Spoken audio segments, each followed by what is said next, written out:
Pred velikim oknom sta sedela dva majhna obrazka, Pija in Lan. Opazovala sta pobeljeno pokrajino in Lan je srčno upal, da bo zapadlo še kaj snega, da se bosta lahko sankala. Lan je bil tak majhen, zgovoren fantič. Pravili so, da govori za dva. Zraven njega pa je sedela njegova sošolka Pija. Letos se je čisto na novo preselila v njihov kraj. Z očkom sta prišla živeti k dediju in k babici. Pija je bila bolj zadržana, tiha deklica.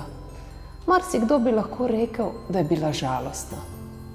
Morda je bila žalostna, ker je njen očko imel zelo zahtevno službo in je večkrat dolgo ostal v službi. Morda pa je bila žalostna, ker je slišala dedija in babico reči, da je očka izgubil veselje. Morda je tudi ona izgubila veselje. Lan pa je bil ves navdušen, ko je opazoval belo pokrajino. Rekel: sneg, veš, kaj pomeni sneg? Sneg pomeni, da bo kmalu Božič. Joj, kako imam rad Božič. Pija ga je vprašala, če ima Božič rad, zato ker takrat dobijo darila. Jo, je rekel: no ja, seveda imam Božič rad tudi zato, ker takrat dobim darila, ampak še raje ga imam zato, ker takrat hišo okrasimo z lučkami, okraski in takrat z mamico pečeva piškote, najrazličnejše pecivo in seveda tudi poprtnik. Poprtnik, takšnega, kot je pekla njena babica. Tak visok kruh, ki ga spečeva prav posebni posodi. Na vrhu je ta kruh okrašen z najrazličnejšimi okraski, cvetovi, kitami in majhnim detecem na sredini. Pija ni poznala tega kruha. Poslušala je o poprtniku, o okraskih, o darilih in kar naenkrat rekla: jaz pa ne maram Božiča. Kdo ne mara Božiča? Si je mislil Lan. Ja, izgubila sem duha Božiča. Lan je bil popolnoma šokiran. Zvečer Lan kar ni mogel pozabiti, kaj je rekla Pija. Kako je mogoče, da nekdo ne mara Božiča? Zvečer v postelji je mamico vprašal, kje se da kupiti ali pa najti božičnega duha. Mamica se mu je samo nasmejala in rekla: Lan, ti ga pa pihneš. Božičnega duha se ne da kupiti. Božični duh čutiš tukaj, pri srčku, ko ti je toplo. Takrat, ko krasimo, ko pečemo piškote in poprtnik, takrat, ko dobiš darilo.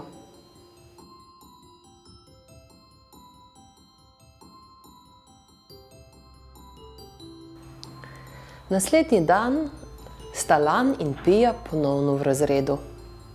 Čakata konec pouka. In takrat vstopi Lanova mamica in ju preseneti. Pija bo popoldne preživela pri njih. Pijin očka je prosil za varstvo. Ponovno mora ostati dlje časa v službi. Lan je ves presrečen. Pija pa tudi vesela, da bo imela družbo. Lan se spomni, da bi bila to imenitna priložnost, da Piji povrne nekaj božičnega duha. Zato predlaga mamici: mami, kaj ko bi pekli poprtnik? Joj, Lan, prezgodaj je še za poprtnik. Poprtnik se peče na božični večer. Ko mami zagleda ves razočaran obraz, se spomni pogovora o izgubljenem duhu Božiča. Lan, kaj pa, ko bi s Pijo pekli ptičke? Ptičke pa lahko pečemo. Lan se razveseli in zamesijo. Tresajo moko, dodajajo maslo, jajca, kuhinja. Joj, kuhinja je bila kar razmetana, ampak mami jima ni prav nič zamerila, tako sta uživala, ko sta mesila testo. Ko so zamesili testo, pa pozvoni pri vratih. Pijin očka je že prišel po Pijo. Pija je vsa razočarana, saj meni, da ne bo več mogla peči ptičkov. Takrat pa Lan predlaga: kaj ko bi se nam pridružili in nam pomagali? Pijin očka reče: z veseljem.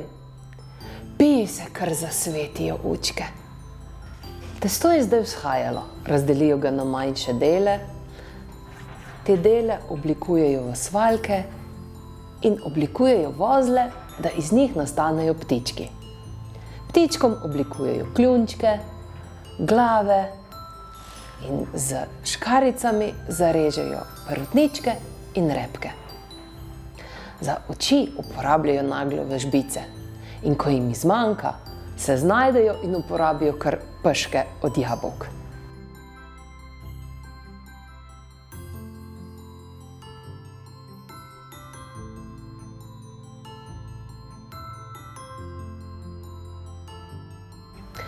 Toliko ptičkov so že naredili, testa pa še toliko. Takrat se Lan spomni še na druge ptičke, na golobice. Tako jih oblikujejo v majhne štručke. Oblikujejo glavo, kljunčke in pa perutničke. Perutničke sklenejo na prsih in če bodo ostale sklenjene med peko, pomeni, da golobice molijo. Če pa se med peko razpro, pa pomeni, da golobice pojejo. Ptičke in golobice zdaj samo še premažejo z jajcem in z njimi v pečico. Večer je že, ko se Pija odpravi spat. Na nočni omarici čaka prav posebna golobica. Lanova mamica ji je pokazala, kako se naredi golobica, ki je pol punčka in pol ptica.